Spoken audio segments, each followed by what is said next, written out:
Hola, buenas tardes. Estamos en Despertar y esta tarde tenemos a María José Gutiérrez, que es la psicóloga del centro, y ella nos va a hablar un poco sobre el crecimiento personal y transpersonal mediante el eneagrama y el tarot. Os dejo con ella, José, con ella. Gracias. Gracias.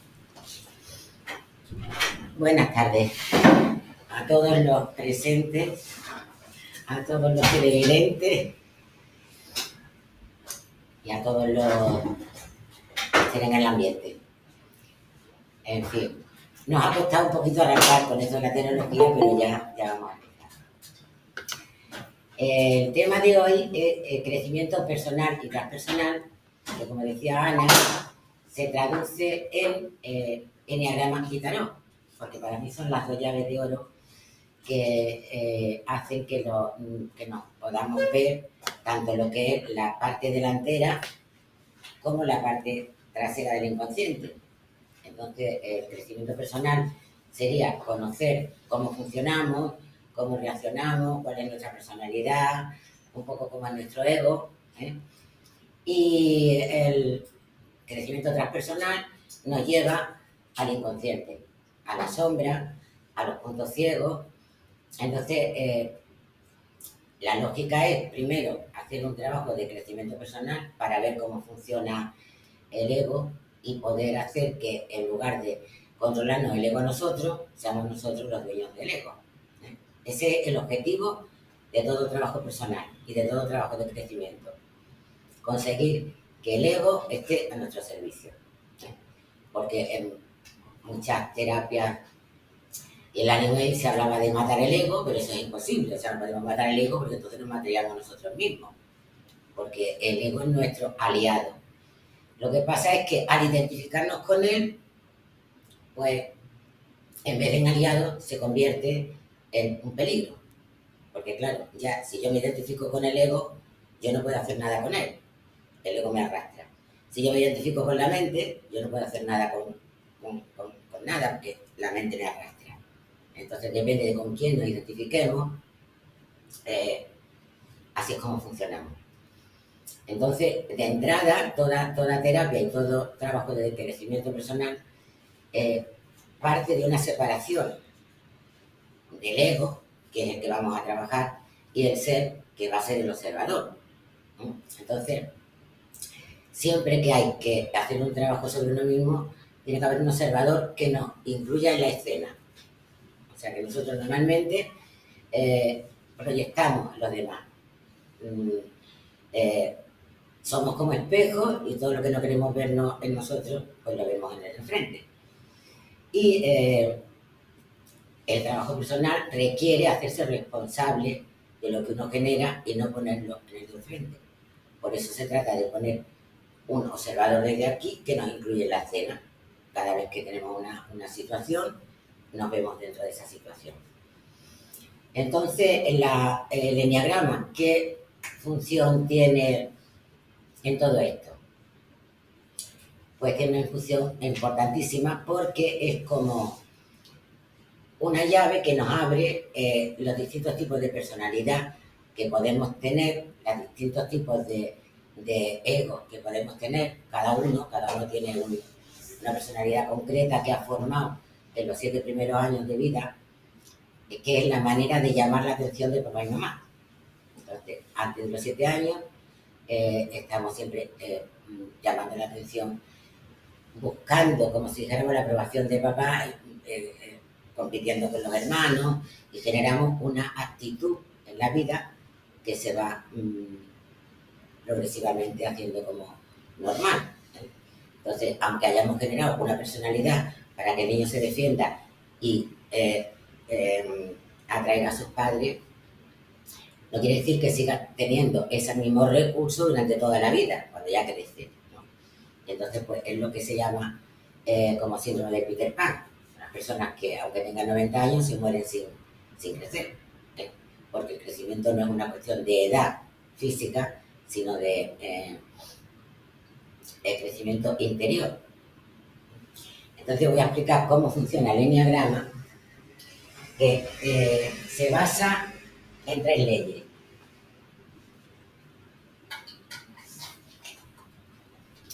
la ley del 1, la ley del 3 y la ley del 7.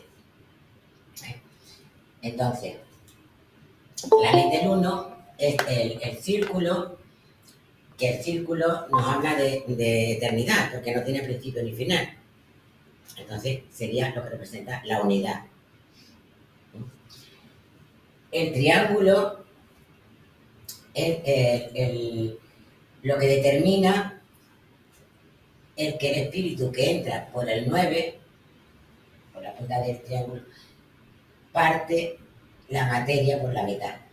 Y entonces aquí es donde ingresamos en este plano. A ver. Tenemos un círculo. Por ahí se ve la pizarra o poco. Bueno, tenemos el círculo, que es la ley del 1, el triángulo, que es la ley del 3. Entonces aquí está el número 9, el número 3 y el número 6. El número 9 es la pereza.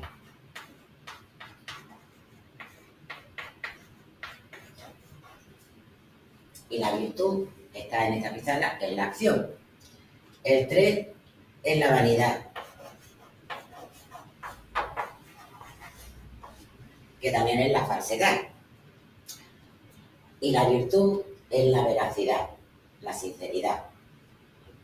Y el 6 sería el miedo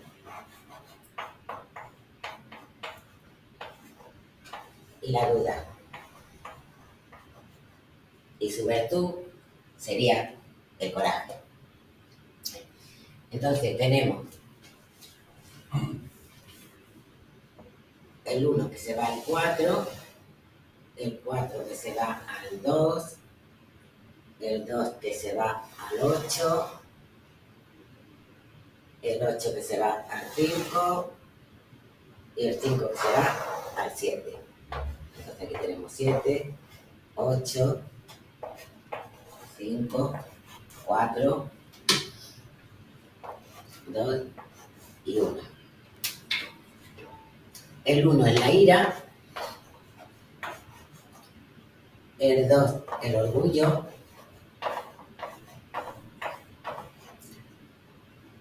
el 4 es la queja o envidia,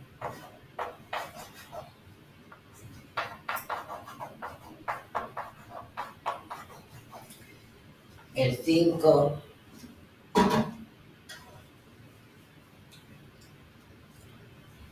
es la avaricia,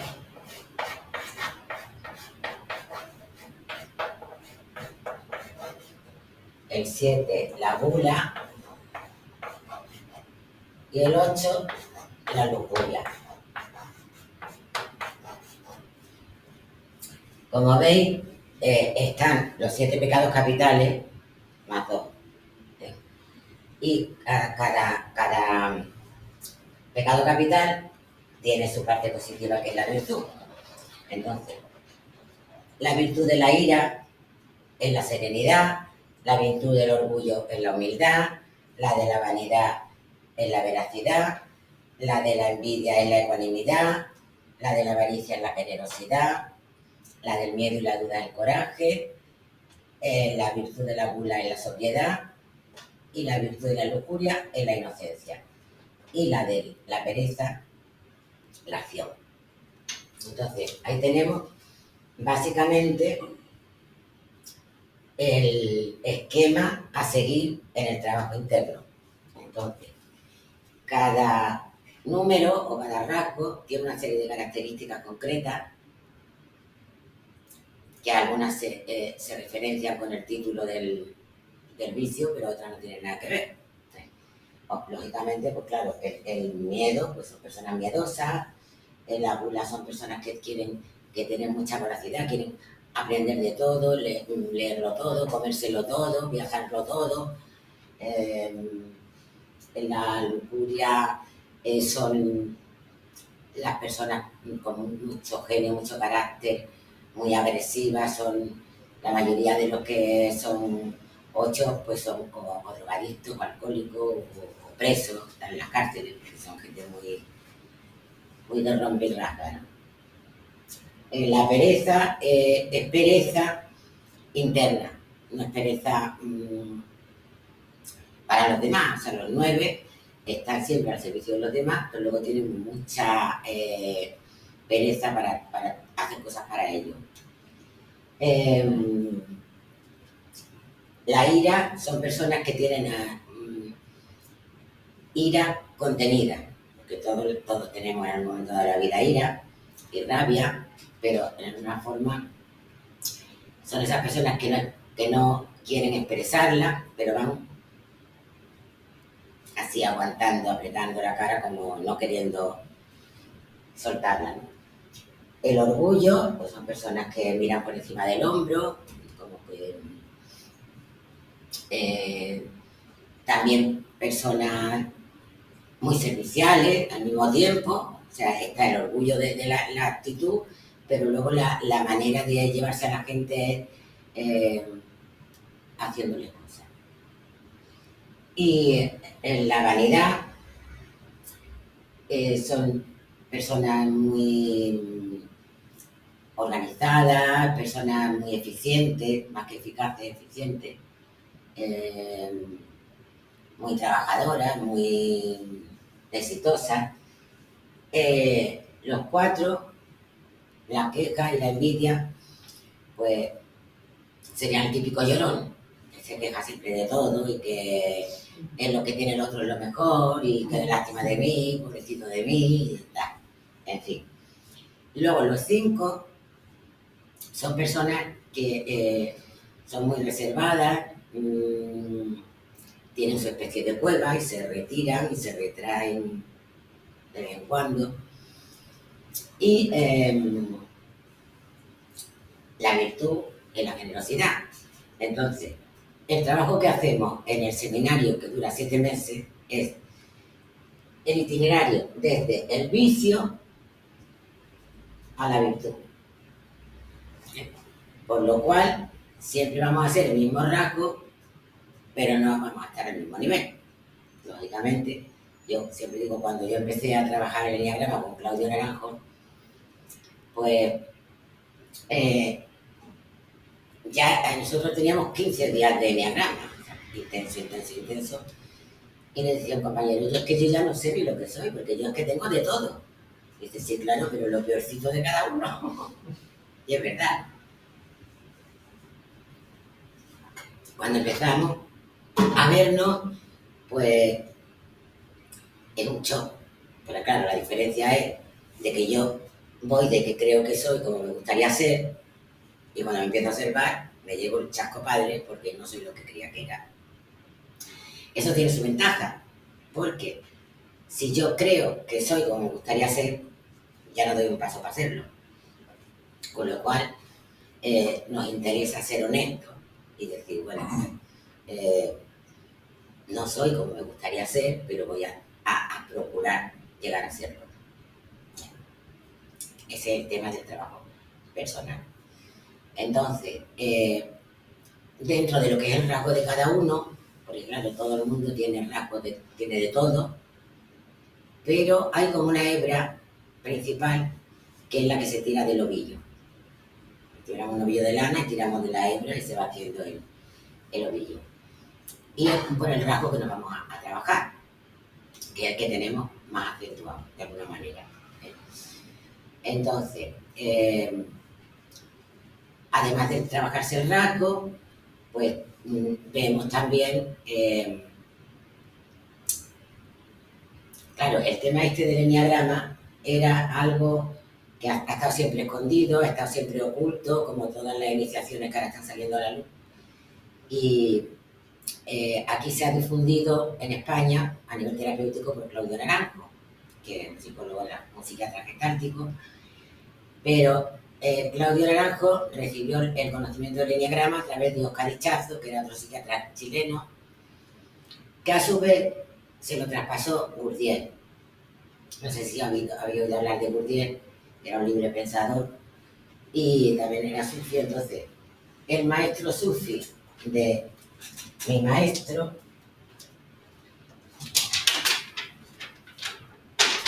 que lo tengo aquí, este señor, que era el maestro de mi maestro, que era este fue el que traspasó el enneagrama a Bourdieu. Por lo tanto, viene del sufismo y no se sabe ni de dónde. Cuando se empieza a trabajar con el rasgo y con la personalidad y con uno mismo, pues hay también varios aspectos que elaborar. Entonces yo desarrollo el trabajo en tres partes. Una parte que es el encuentro con uno mismo, el encuentro con el otro, para trabajar la proyección y la polaridad, lo masculino y lo femenino, y el encuentro con el grupo.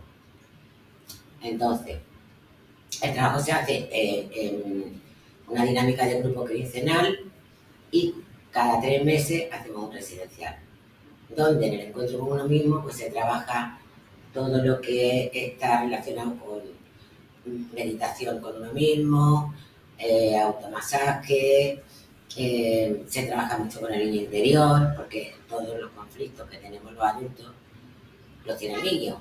Entonces el problema es que igual que nos identificamos con el ego, nos identificamos con el niño. Y entonces ahí hacemos un mazamiento así extraño. Y hay que saber separar el niño de mí para que yo también pueda darle a ese niño lo que necesita. Porque no podemos seguir esperando que papá y mamá nos den lo que nos dieron y ahora nos tenemos que dar nosotros a ese niño o a esa niña interior. También ahí trabajamos con los 3 centros. Tenemos un centro mental, un centro afectivo y un centro instintivo o motor, y cada uno tiene una función. Entonces también aprendemos a relacionarnos. O sea, normalmente para estar equilibrados tenemos que poner de acuerdo lo que pienso con lo que siento y actuar en consecuencia. Normalmente pensamos una cosa, sentimos otra y hacemos otra. Y así nos va. Entonces, todo eso es algo que necesitamos también trabajar y elaborar. Ahí ya, una vez que se trabaja con el niño interior y con la parte más interna de cada uno y con la infancia y con el colegio, con todo lo que implica lo que es la educación, pasamos al encuentro con el otro, donde ya trabajamos con la polaridad y con la proyección. Entonces ya hacemos mucho trabajo por pareja, hacemos meditación por pareja, masaje por pareja, terapia por pareja, o sea, todo lo que es trabajar la dualidad.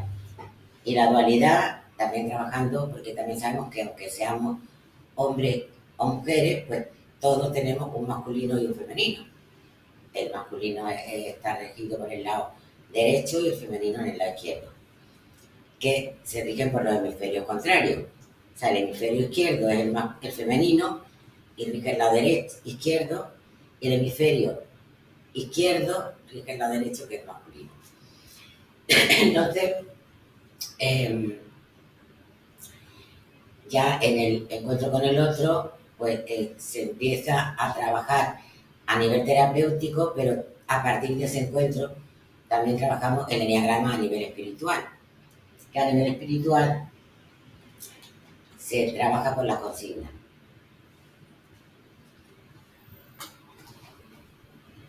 Las consignas del enneagrama sufi, que os voy a mostrar el libro.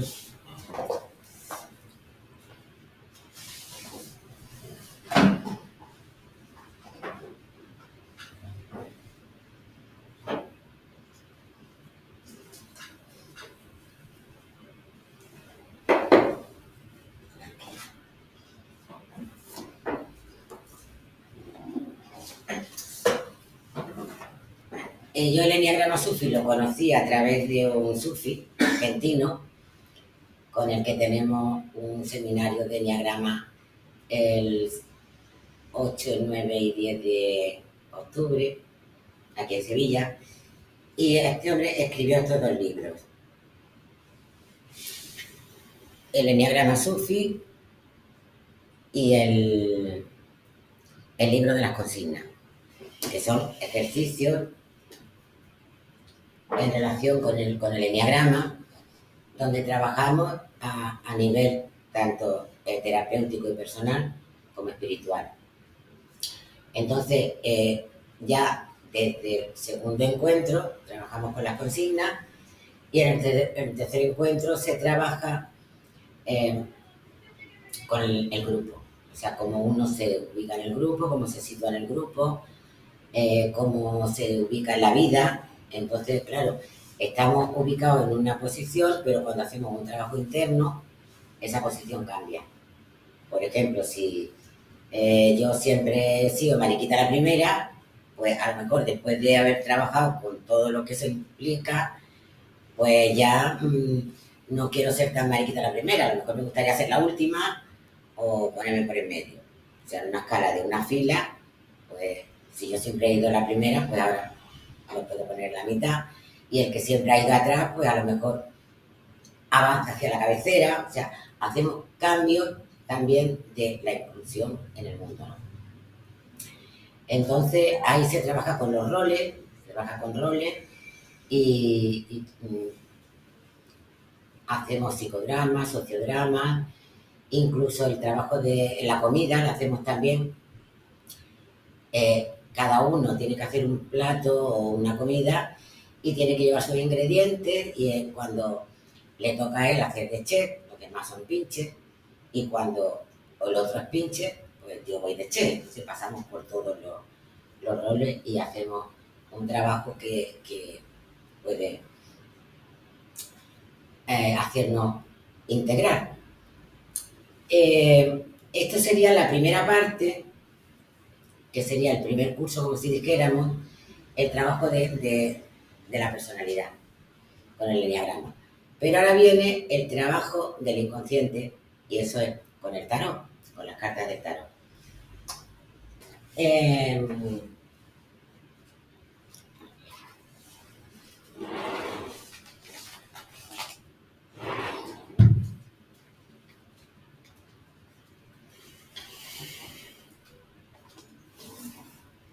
Supongo que la mayoría conocéis las cartas del tarot.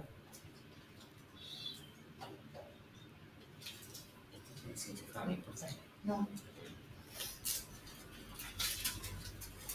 Que son arquetipos del inconsciente individual y colectivo. Entonces, a nivel terapéutico,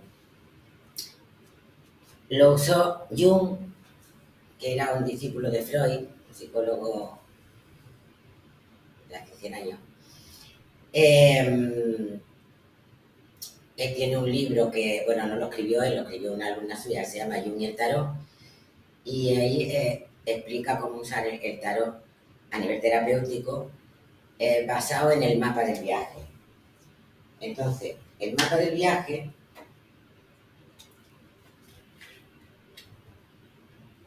consiste en poner las cartas de una manera concreta para trabajarlo.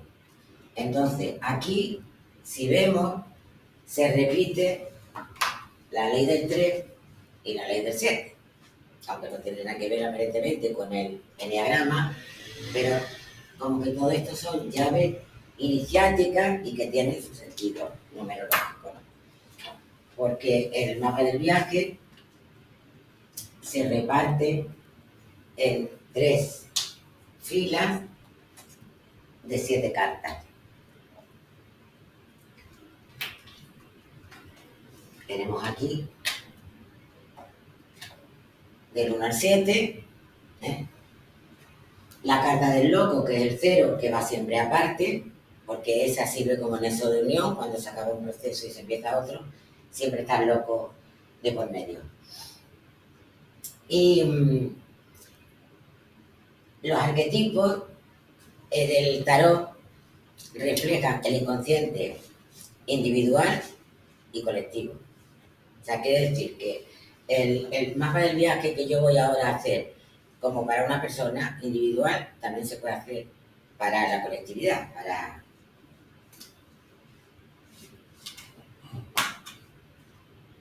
para el mundo. Entonces, empezando por la carta de el mago y la de abajo, que es la fuerza, son las dos únicas que tienen el símbolo del infinito arriba. Y eso implica ayuda del cielo. O sea, es como cuando hay un 8 es como ayuda. Y eso tiene mucho que ver también con los ritos de paso. Los ritos de paso, que son ritos iniciáticos, todos son cada 7 años. En todas las culturas, en todas las tribus, tienen sus iniciaciones cada 7 años. En la nuestra,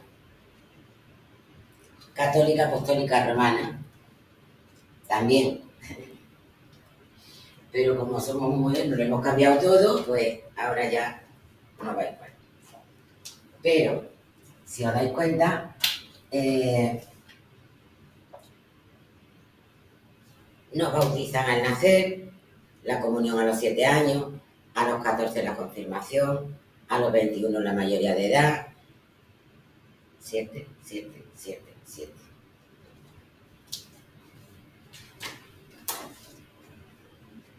Entonces, por eso tiene el sentido de que sean 7 cartas y 3 filas.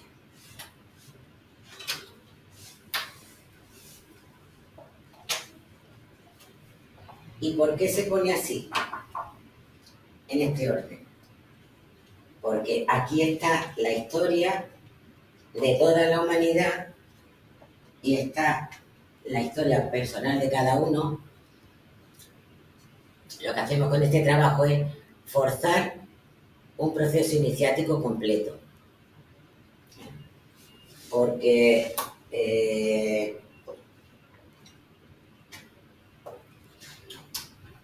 normalmente para iniciarse, bueno, ya sabéis que los lamas, toda esa gente pues necesitan mucho tiempo para iniciarse y antes pues no cualquiera se podía iniciar, tenían que estar un tiempo de retiro, tal y cual. Bueno, ahora cualquier persona en este momento de la humanidad puede iniciarse. Y de hecho tenemos todos la posibilidad. Una persona sola no reúne la energía suficiente para esa iniciación, pero el grupo, porque claro, todo esto se hace en grupo, y en concreto el tarot y lo otro también en círculo, porque tiene el poder del círculo, ¿no? Entonces todo tiene su sentido. Entonces, cuando hacemos el trabajo en grupo, el grupo da la energía necesaria para completar el ciclo.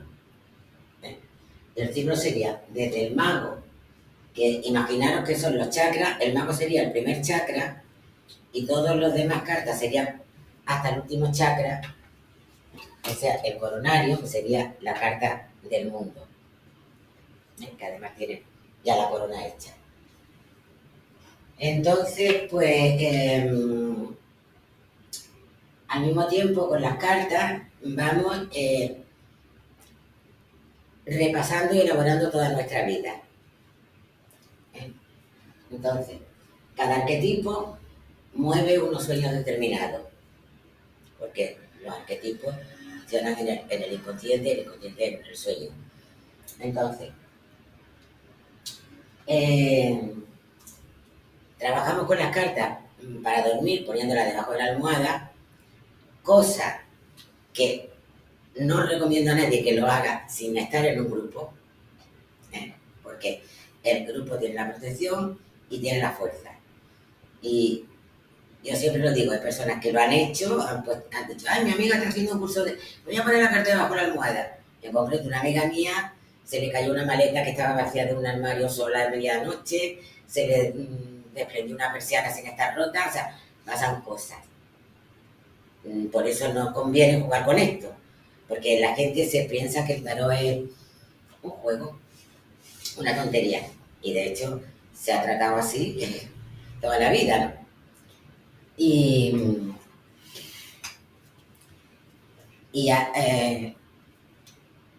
no sé, creo que he hablado contigo el otro día del tema este de las cartas de tarot, ¿no? ¿A mí? Sí. Sí. Porque me decía que la gente que echa las cartas por teléfono y tal. Y mira, yo llevo 30 años lavando el buen nombre del tarot, porque lo que han hecho con el tarot ha sido una faena, o sea, lo han malversado de cualquier manera, ¿no? Y con esto de echar las cartas por teléfono, que a mí me parece que no es lícito, porque claro, tú tienes la persona delante y tú ves la energía del inconsciente de la persona, pero por teléfono malamente. Entonces yo una vez quise comprobar, que también siempre lo digo, cómo funcionaba eso. Entonces fui a un anuncio, vivía yo en Madrid, bueno, ya en el campo, y fui a un anuncio, que se buscaban gente que echara el tarot por teléfono. Entonces cuando llegué al sitio era una nave industrial, en un polígono industrial, más sola que la una. Y entonces había un señor allí que parecía el conserje y me preguntó, ¿usted sabe echar las cartas? Y digo yo sí. Dice, no, porque es que yo le voy a hacer una prueba. Y si usted sabe echar las cartas, pues vale, pero si no, le damos un cursillo de una semana y la enseñamos. Wow. Qué bien, total. Le eché 7 cartas, porque no eché ni una echada normal, sino 7 cartas. Y con las 7 cartas que le eché, le dije al hombre cosas que no sabía ni su padre. Y se quedó con la pena colgando. Me dijo, bueno, es que si usted está tan preparada, a lo mejor le interesa más echarla en el estudio en vez de por teléfono. No mire usted ni en el estudio ni por teléfono. Esto que ustedes hacen es un crimen. ¿Cómo le pueden enseñar a alguien en una semana a echar las cartas si yo llevo toda la vida y todavía me he enterado? O sea, es que pero la culpa la tiene la gente que llama y llama y sigue con el fraude, porque es un fraude, lógicamente. Entonces, ya que hemos hablado de la casuística, os voy a explicar cómo funciona el tema de las cartas en nuestro inconsciente. Imaginaros que cada carta es una habitación. Tenemos 22 habitaciones dentro de nuestro cuerpo. 22 cartas, 22 habitaciones. Entonces, cada carta, trabajamos con cada carta una semana, y una semana soñando con la carta que llevamos todos, más otra que cada uno saca a nivel personal, que desbloquea a nivel de ese arquetipo. Entonces, después de eso, pues es como que la carta te da, hemos limpiado, organizado la habitación, la hemos ordenado y te da la llave. Entonces, cuando ya hemos terminado, tenemos todas las llaves de todas las cartas. Primero podemos utilizarlas para trabajar con ellas con quien queramos y como queramos, para nosotros mismos y para los demás. Y además, pues tenemos ya esa opción de que cuando yo necesito ir a una habitación, pues ya la tengo ordenada. Voy, cojo y suelto lo que haga falta y no me tengo que remover. O sea que coloca todo y lo sitúa. Entonces, con el mago y la suma sacerdotisa son los arquetipos de los masculinos y femeninos mágicos. O sea, serían el arquetipo de Jesús y de María Magdalena, por de alguna manera asociar. La emperatriz y el emperador son los arquetipos del padre y la madre. Y claro, todos los sueños tienen que ver con el padre, con la madre. El sumo sacerdote o el hierofante tiene que ver con la educación, con el colegio, con la ortodoxia, con los conformismos sociales. El 6, que es los enamorados, ya representa ya la adolescencia, y donde llega un momento en que el hombre tiene que elegir dejar a la madre y elegir una mujer. Porque en esta carta hay solamente un hombre y una mujer, pero en la baraja de francesa, pues por ejemplo viene el hombre en medio y la madre a un lado y la mujer al otro. Entonces, la elección de la esposa por la madre. Y la carta número 6, que es el carro, con un león masculino y otro femenino, ya implica llevar la rienda de la propia vida. Entonces, con esa primera fila hemos trabajado toda nuestra infancia, toda nuestra adolescencia, toda nuestra... En la segunda fila, pues si en la primera parte de nuestra vida nos han impuesto una religión, pues por ejemplo, qué sé yo, aquí por ejemplo la religión católica, pues todos somos católicos, o en un país árabe, pues todos somos musulmanes. Pero luego llega un momento en que aquí, con la Carta de la Fuerza, cada uno se va a replantear su propia religión.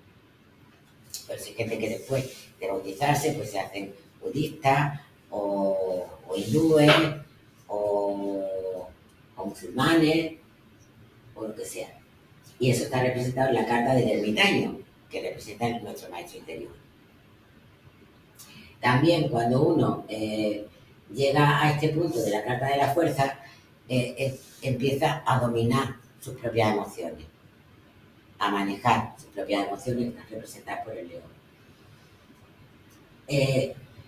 En el trabajo, que es el trabajo que hacemos con el enneagrama, en el trabajo espiritual, tenemos que partir de manejar nuestras emociones, porque si seguimos con las emociones locas no vamos a centrarnos en el ser espiritual.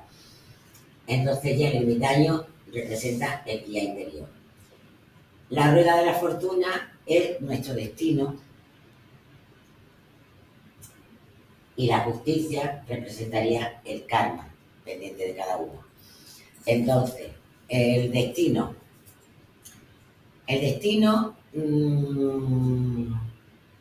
¿quién creéis que marca nuestro destino?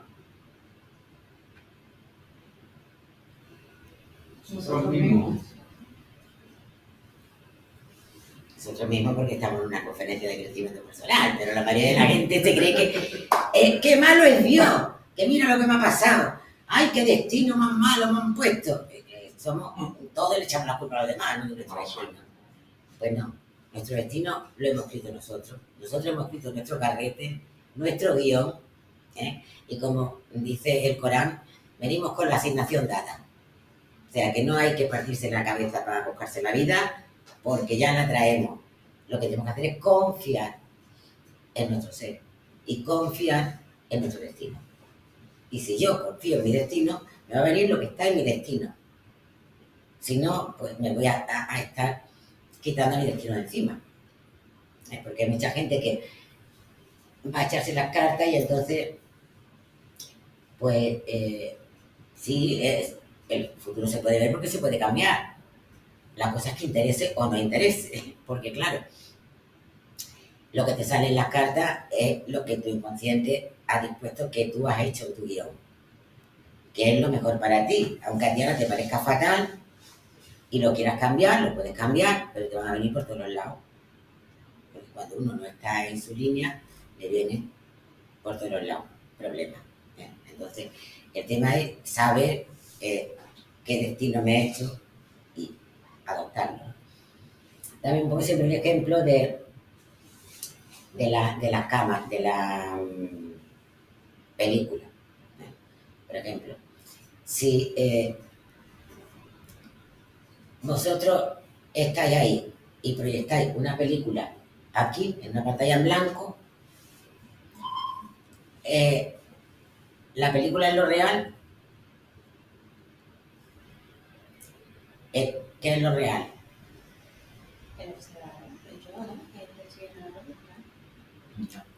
El que está viendo la película no, el que la está proyectando.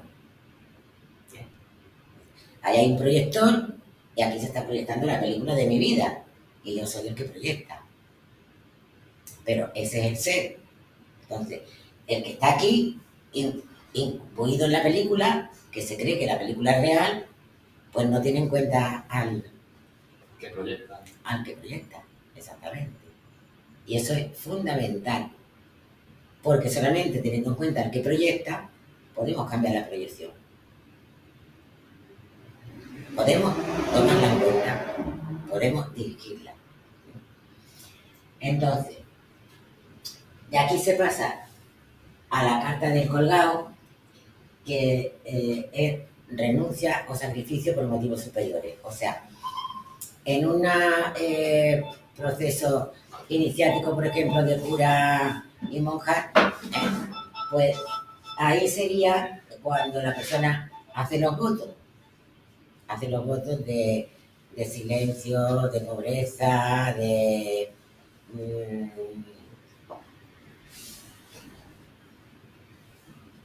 ¿cómo se llama esto? De castidad. Pues es como el iniciado, ¿no? Entonces, es como renunciar a cosas mundanas de la vida por motivos superiores. Y de ahí se pasa a la carta de la muerte, a la que todo el mundo teme mucho, pero no es tan grave como la muerte, o sea, es la transformación. Y en último caso, la muerte del ego. Nunca es una muerte... Bueno, sí puede darse el caso de una echada o una lectura que pueda ser una muerte física, pero porque cuando va acompañada de otros arcanos menores que lo corroboran. Pero en un proceso personal, pues es una transformación, un cambio. Y luego viene la templanza, que es la adaptación, la moderación, la paciencia. Entonces, pues es como después de este trabajo espiritual, ya se puede alcanzar esa parte angelical de un ángel con su ala, ¿no? Y luego, pues se pasa a la tercera fila, que ya es panota. Ya es la parte iniciática completa, ¿no? Donde nos encontramos con el demonio, con nuestros enganches, nuestros apegos, las ataduras, después está la torre, que es la caída del ego coronado, la realización, que es la estrella, la luna, que representa los procesos más inconscientes, más ocultos, el sol, que es el niño interior, la pureza. Este es el niño interior iluminado. Partimos del niño interior herido, ¿no? Y acabamos con el niño interior iluminado. Luego, si se ilumina el niño, nos iluminamos los que estamos detrás, ¿no? Cuando ya lo has curado. Exactamente. Estamos hablando de un proceso de 2 años. El primer año de ver la personalidad y cómo funciona, y un segundo de ver el inconsciente y ver cómo te influye. De ahí se pasa a la carta del juicio final, que siempre digo, la definición que más me gustó fue la que dio un budista, que decía que el día del juicio final será para cada uno el último día que emita un juicio sobre un hermano. ¿Qué implica eso? No juzgar. No juzgar, no proyectar. Entonces, claro, si ya hemos trabajado por el camino, las proyecciones, el espejo, todo lo demás, pues llegamos ahí ya en un momento de... Al no haber juicio ni al haber proyección, llegamos al mundo, que es la realización. O sea, llegamos al chakra coronario, hemos limpiado todo el canal, lo hemos desbloqueado y estamos con una pega. Entonces, quiere decir, al desbloquear el canal, la mayoría de las personas, antes, yo siempre, cuando estudiaba la carrera decía algunas, después todas. O sea, es como, igual que hay personas que, lo que yo decía en la carrera es que algunos síntomas o algunas enfermedades son emocionales. Ya no, ya digo que todas son emocionales, todas las enfermedades tienen una base emocional. Y con esto, pues, lo mismo. O sea, es como que estamos en este proceso final de parte iniciática, porque aquí está, por ejemplo, el portal iniciático donde te preguntan y tienes que contestar, y si no contestas, pues no pasas el portal. En fin, una serie de procesos, ¿no? Y después puede estar loco, que se utiliza tanto al principio como al final del proceso, porque en un principio se utiliza para abrir el recuerdo de los sueños, porque la mayoría de la gente no se acuerda de los sueños, pero cuando empezamos a trabajar con las cartas empezamos a recordarlo. Y al final también para recolocarse. Entonces, lo que hablaba antes del canal es que la mayoría de las personas, bueno, todas ya somos canales, todas no somos medium. Hay personas que son medium, incorporan, y otras que no. Pero canales todo el mundo, todos canalizamos. Quiere decir que todos tenemos capacidades que desarrollar. Cada uno canaliza de una manera. Entonces, ¿qué es lo que se comprueba con este proceso, con el tarot? Pues la forma de canalizar que tiene cada uno y la desarrolla. Puede ser la clarividencia, puede ser la orividencia, puede ser la sanación, la escritura automática. Hay muchas capacidades. Entonces, el tema es que la mayoría de las capacidades personas... para canalizar. Claro, capacidades, me refiero a capacidades de canalización. Unas personas sanan con las manos, otras escuchan mensajes, otras lo escriben. O sea, cada uno tiene su manera de canalizar. Que eso es lo que se descubre con el proceso del tarot. Aparte de que, claro, no se canaliza porque el canal está bloqueado. Eso se ve cuando empezamos con las cartas. Hay mucho bloqueo en el canal. Entonces, claro, si el canal está bloqueado, no canalizamos adecuadamente. Al no canalizar adecuadamente, nos enfermamos. Y ya es la pescadilla que se muerde la cola. Entonces, el tema es aprender a canalizar, limpiar el canal y poder canalizar limpiamente. Muchas personas, si tienen una capacidad, se confunden y piensan que tienen esquizofrenia o paranoia o psicosis o cualquier tipo de alteración de la personalidad. Bueno, puede ser, pero también puede ser que hasta ahora no hemos estudiado las alteraciones de la personalidad como enfermedades cuando no lo son. Cuando pueden ser simplemente bloqueos del canal y la persona no canaliza adecuadamente, entonces se autoagrede, es una autoagresión. Entonces, por ahí se resuelven muchos conflictos a ese nivel. Y ¿qué más ventajas tiene el tarot?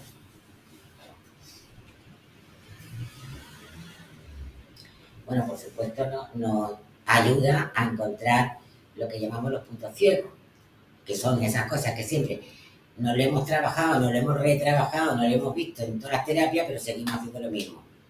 Entonces, el tarot es lo que hace que de repente ese punto ciego sale a la luz y desaparece. Por ejemplo, una señora que tenía en un grupo, que un día llega una semana y dice, yo esta semana estoy rarísima, estoy fatal. Algo me ha pasado, porque desde que me levanto todo el mundo digo que no quiero, que no sé, que... Digo, estupendo. ¿Y qué ha soñado esa noche? Dice, pues que ni me acuerdo lo que soñé. O sea, que sin siquiera acordarse del sueño, le hizo el efecto. Digo, es estupendo, porque era una persona que nunca era capaz de decir que no. Se la comían por sopa. Y de repente le cambió la onda y empezó a decirle a todo el mundo que no. Y eso era, yo estoy muy mala, yo estoy fatal, yo estoy rarísima, tú estás curada, mía. Porque estamos viciados con la tendencia, ¿no? Entonces, cuando ya tenemos todas las posibilidades de lo que podemos ser libres de ser lo que queramos y de elegir ser como queramos ser. Bueno, básicamente es esto. Ahora ya, si queréis preguntar para concretar más las cosas o algo que no hayáis entendido claro, tanto los de videoconferencia como los de la sala. Los de la videoconferencia podéis activar el micrófono cuando queráis preguntar también.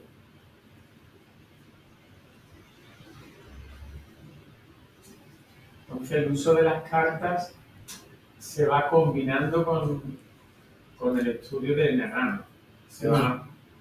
No, son independientes.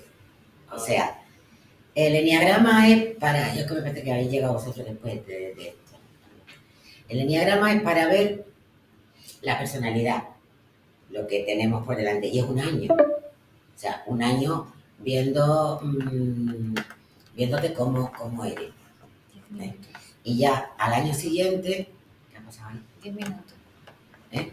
Y la videollamada tenía 10 minutos de... Y al año siguiente es cuando se trabaja el inconsciente.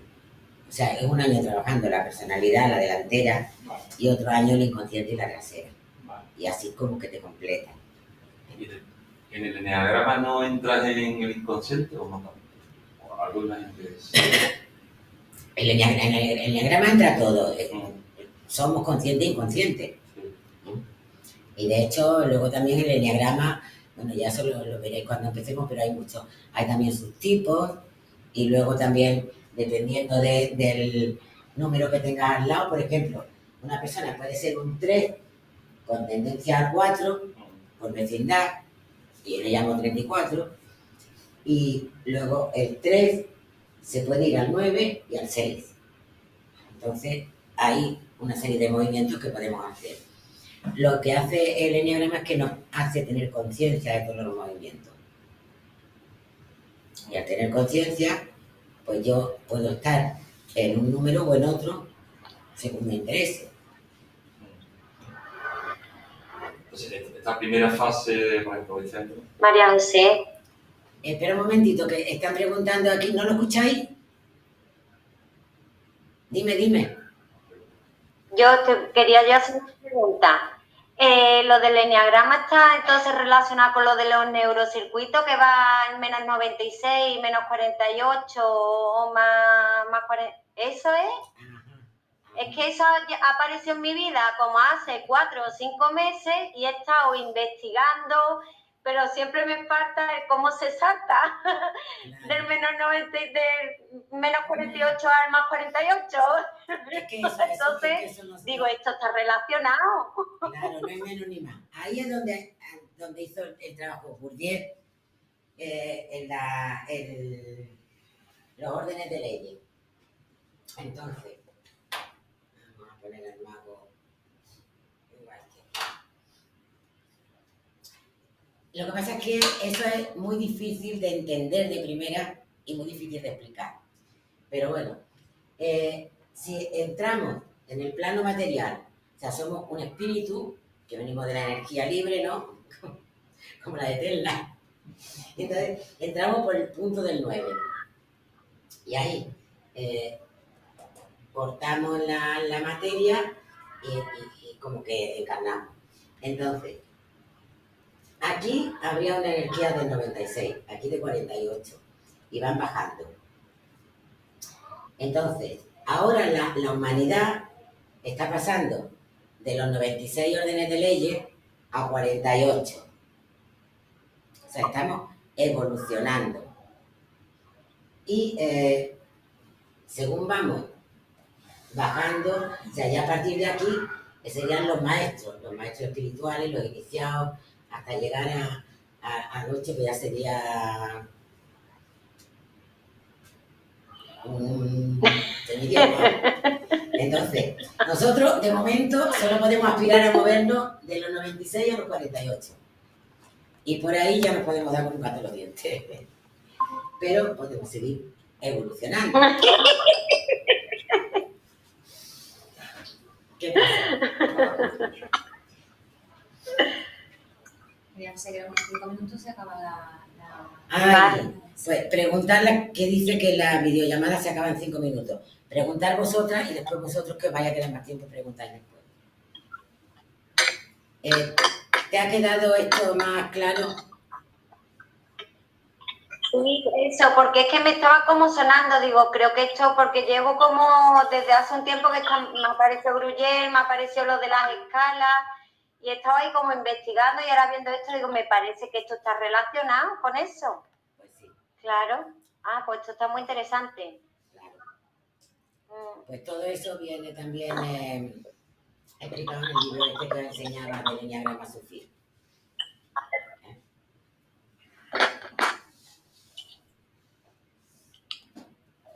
No sé bien. Y es complejo, es muy complejo. Más Mucho, preguntas. es una vida. Tú estabas más interesada en el del tarot, ¿no? Yo en el enneagrama. Claro, el problema es... Yo estoy... Dime. El tema es que tú no puedes venir a los residenciales, ¿no? Depende.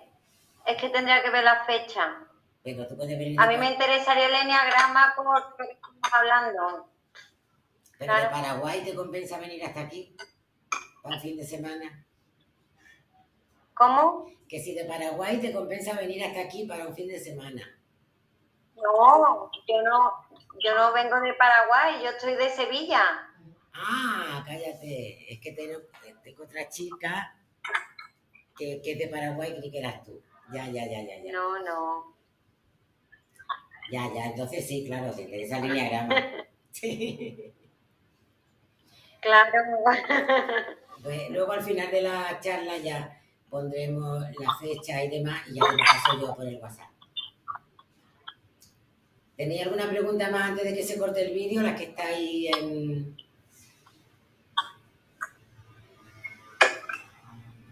Bueno, pues seguimos preguntando vosotros hasta que se corte el vídeo.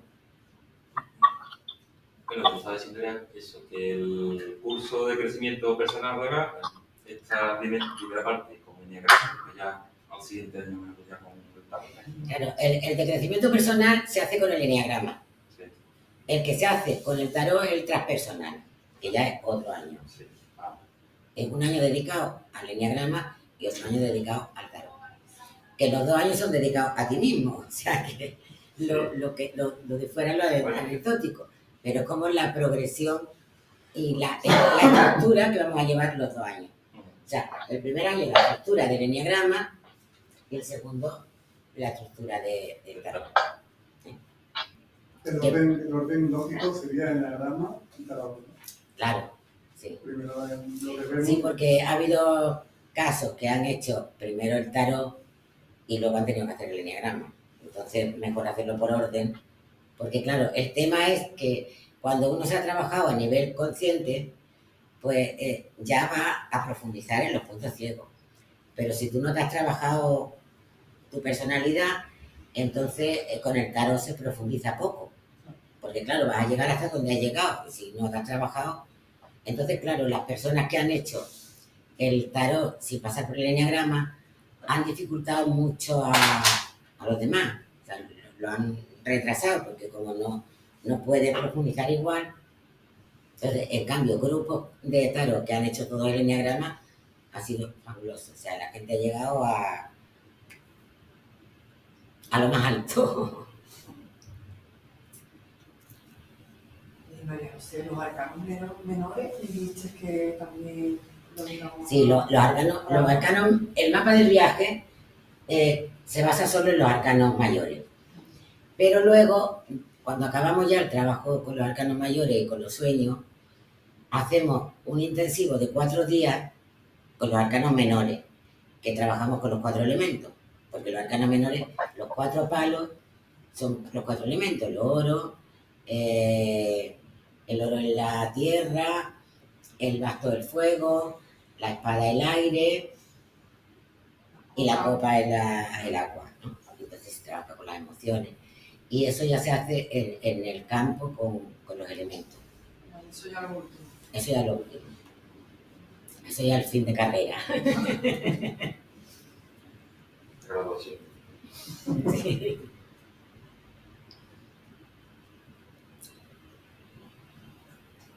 ¿Más preguntas o lo dejamos aquí?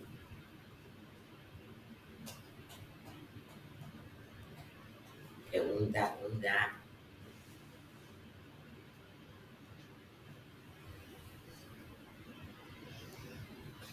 ¿Lo habéis entendido todo bien? También me explico. La estrella, ya por curiosidad, la estrella de David, ¿no? La que se refleja ahí, tiene que ver con, bueno, ha hablado de los sufís, me imagino que... No. ¿No? Aquí no es la estrella de David. La estrella de David es la que está pintada de arriba, pero esta no es la de David. La estrella de David es la inserción del triángulo masculino con el femenino. ¿Tiene algo que ver con los sufís? Tiene que ver con los judíos. Es la estrella de los judíos. En Israel.